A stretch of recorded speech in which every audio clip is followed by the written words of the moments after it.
Yo, so let's talk about the most underrated and underappreciated birds to ever exist. The pigeons. So these birds went from being life-saving companions essential to human communication and expansion to being called rats with wings. It's a big fall from grace, and it's not even their fault. Honestly, if it wasn't for pigeons, the world probably wouldn't even be what it is today.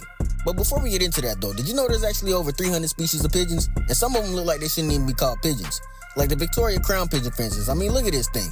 This bird deserves a video of its own. Let me know if y'all watch that, by the way. But anyway, let's talk about the pigeons we actually see every day. You know, the ones crowding city streets and rooftops. So those are actually called rock doves. And despite the fact that they populate almost every modern city on Earth, they're only really native to the rocky cliffs of the Mediterranean and the Middle East. Hence the name rock dove. And funny enough, the ones that we see in cities ain't even really wild birds. See, thousands of years ago, humans found these birds and started domesticating them for practical purposes. But as technology became more advanced, eventually these birds were abandoned, and that's why you see them everywhere. But we'll talk more about that in the next video. These birds served many different purposes, from companionship to racing to food to even religious purposes, but their main job was carrying messages across long distances. And when I say long distance, I'm talking about hundreds of miles. They can literally sense the Earth's magnetic field and use it to navigate home from hundreds of miles away. Scientists still don't even fully understand how they do this, but it's this one ability that's helped shape human existence in ways that we don't even think about.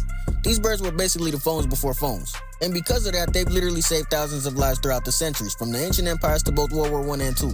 Matter of fact, one pigeon in particular would become so famous that its story would go down in military history. But before we get into that story, I think it's worth mentioning just how smart these birds actually are. Stick around for part 2.